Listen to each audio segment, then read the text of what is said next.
उनमें से मशहूर 4 हैं, C#, VB.NET, VLC.NET, J#। ठीक है, हम जिस पे काम करेंगे वो हम किस पे काम कर रहे हैं, C# पे। तो आप इंस्टॉलेशन करने लगे तो एटलीस्ट आपने 3 चीज़ें इंस्टॉल करनी है। एक तो .NET तो इंस्टॉल होगी, उसके साथ आप C# इंस्टॉल कर लें। अगर आप VB.NET और VC.NET और J# को अनचेक भी कर दें तो नो प्रॉब्लम, बिकॉज आपने वो यूज़ नहीं करनी, लेकिन एटलीस्ट आपने C# करनी है, ASP.NET करनी है।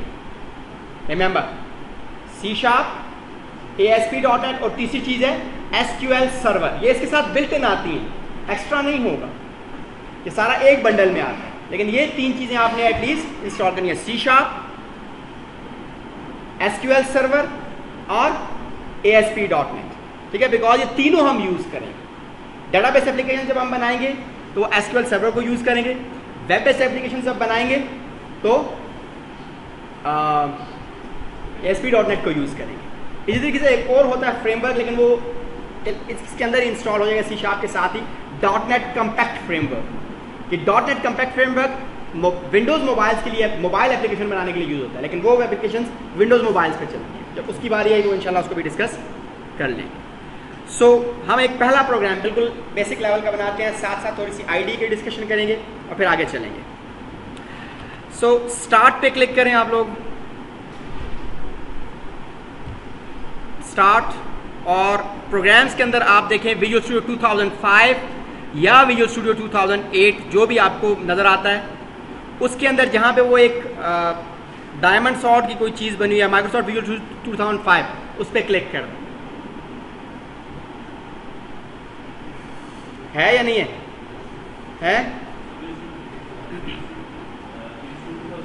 8 है, 5 है, जो भी है उस पर क्लिक कर दें।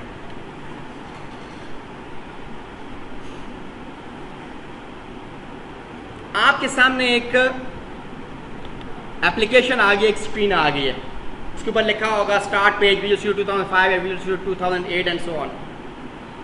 सो ये जो चीज़ आपके सामने आई है, आ गई है सबके सामने, ये जो चीज़ आपके सामने आई है, इसे क्या कहते हैं, IDE। क्या कहते हैं? IDE। ID stands for integrated development environment.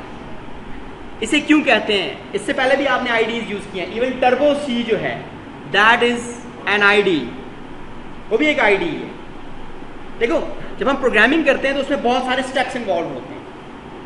At least C के अंदर सिंपली आप जब सिंपल C का प्रोग्राम बनाते हैं उसमें 6 स्टेप्स इन्वॉल्व होते हैं।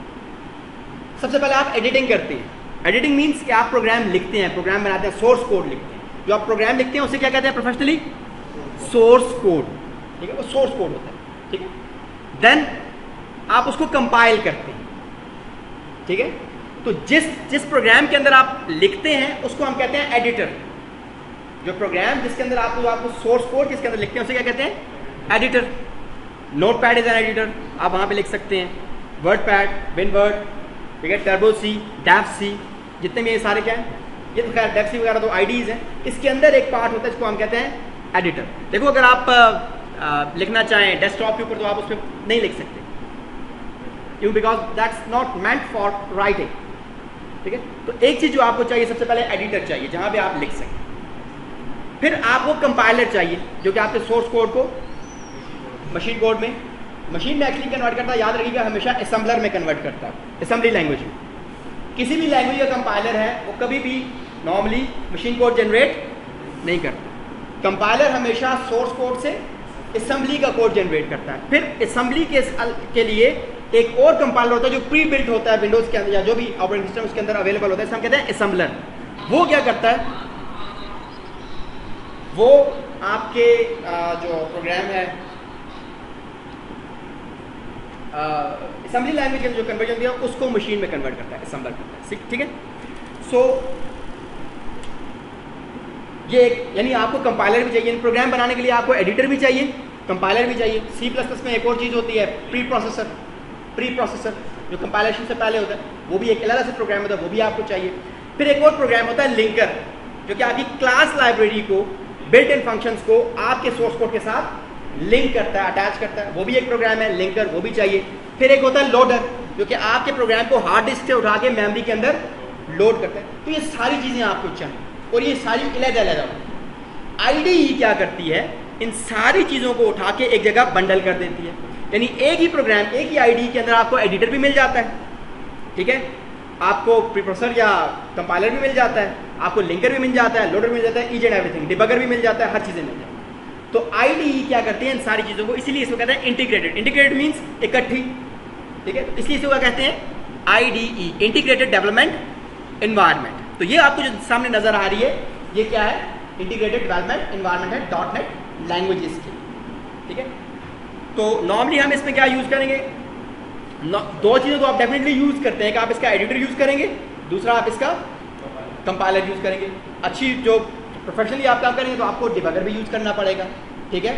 और बहुत सारे टूल्स यहाँ पे अवेलेबल होते हैं, वो सारे फ़ायदा यह है कि सारे एक जगह इकट्ठे हैं, अदरवाइज आपको अलग-अलग करना है। इस तरह किचन होता है, तो किचन में सारी चीज़ें इकट्ठी होती हैं, तो आप जो भी चीज़ खाना बनाना चाहते हैं किसी भी टाइप का, वो सारी चीज़ें आपको वहीं पे मिल जाती हैं, आपको इधर उधर से नहीं लानी पड़ती। तो IDE में सारी चीज़ें किचन वाली या प्रोग्रामिंग रिलेटेड सारे टूल्स यहीं पे अवेलेबल होते हैं। अभी हम एक पहला सिंपल सा प्रोग्राम बनाने जा रहे हैं। पहले मैं आपको एक छोटी सी विंडोज़ बेस्ड एप्लीकेशन बनाऊंगा, सिर्फ ये बताने के लिए कि चीज़ें कितनी ज़्यादा आसान, ठीक है। तो आप इस तरह करें, फाइल पे क्लिक करें। जब आप फाइल पे क्लिक करेंगे तो आपको सामने नजर आ जाएगा न्यू, ठीक है। न्यू पे आप आ जाएं तो यहाँ पे आपके नजर आएगा प्रोजेक्ट, जी सॉरी, अच्छा कोई भी कर ले, कुछ भी कर ले। अच्छा अगर आपके सामने ये आ गई है ना कि एक स्क्रीन आ गई, एक सिलेक्ट करना है आपने, तो आप C# सेटिंग को सिलेक्ट करके स्टार्ट वीडियो शुरू करें। किसी और पाया ना बॉक्स, एनीवेज अभी वो आ जाएगा, ठीक है। आपने करना क्या, फाइल पे देखिए, आपको फाइल पे क्लिक करेंगे तो न्यू आ जाएगा। न्यू के आगे एरो है, मींस एक सब मेन्यू ओपन हो जाएगा, वहां पे लिखा होगा प्रोजेक्ट। प्रोजेक्ट पे अपना कर्सर ला के वहां पे क्लिक कर दें। तो जब आप कर्सर पे क्लिक करेंगे तो ये जो आपके सामने एक चीज आई है ना, इसको हम प्रोग्रामिंग की जुबान में कहते हैं डायलॉग बॉक्स। एक सिंपल सा एक फॉर्म है, लेकिन एक dialog box, modal dialog box है, ये हम बनाना भी सीखेंगे ये कैसे बनते हैं, ठीक है।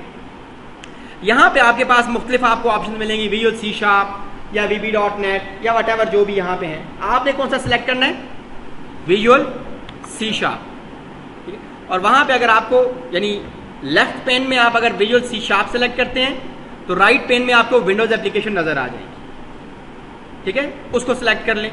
या नीचे कहीं पे आया होगा विंडोज, विजुअल C# के अंडर, उसी ट्री के अंदर सब ट्री में विंडोज आया तो विंडोज को सिलेक्ट कर लें, और राइट साइड पे आपको मिल जाएगा विंडोज एप्लीकेशन, ठीक है।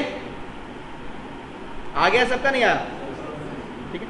अब अगर आप यहां पे देखें तो यहां पे 3 टेक्स्ट बॉक्सेस लिखे हुए हैं, 2 टेक्स्ट बॉक्सेस हैं, एक कॉम्बो बॉक्स है। पहला जो टेक्स्ट बॉक्स है ये आपको क्या कहता है, नेम, यानी आपके प्रोजेक्ट का कोई नाम होना चाहिए, ठीक है। कोई भी आप इसको अपनी मर्जी का नाम ले लीजिए। इसने बाय डिफॉल्ट एक नाम दिया हुआ है, विंडोज एप्लीकेशन 1 या विंडोज एप्लीकेशन 2, वट भी। आप इसको कोई भी नाम लें, फॉर एग्जांपल कह दें आप इसको फर्स्ट ऐप या कोई भी नाम, टेस्ट, कुछ भी इसको नाम दे दें, अपना ही नाम दे दें ताकि पता चले कि यार ये वाली एप्लीकेशन, कोई इसको नाम दे दें, नेम वाली। उसके अंदर नीचे आपसे ये पूछ रहा है लोकेशन, भाई इसको आप कहाँ सेव करना चाह रहे हैं। डिफॉल्ट में ये कहाँ होता है, C के अंदर जो डॉक्यूमेंट्स फोल्डर है उसके अंदर विजुअल स्टूडियो का फोल्डर होता है, उसके अंदर प्रोजेक्ट का फोल्डर होता है, उसके अंदर होगा ये। आप इसको D ड्राइव में, E ड्राइव में या अपना माई प्रोग्राम में रखना चाहते हैं तो आप उसको यहाँ ब्राउज पे क्लिक करके, ब्राउज पे क्लिक करें और अपनी मर्जी की जो भी लोकेशन है वहाँ पे जाके, लेट से किसी और जगह पे आप रखना चाह रहे हैं तो आप उसको वहाँ पे रख लें, ठीक है, ठीक है, ओके। और यहाँ पे है सोल्यूशन नेम, सोल्यूशन, प्रोजेक्ट, ये 2 टॉप लेवल की चीजें। सोल्यूशन छोटा होता है, सॉरी प्रोजेक्ट छोटा होता है, सोल्यूशन बड़ा होता है। ऐसा भी हो सकता है आपके लेवल पे ये चीज की कोई वैल्यू नहीं, आपके लिए प्रोजेक्ट और सोल्यूशन बराबर है।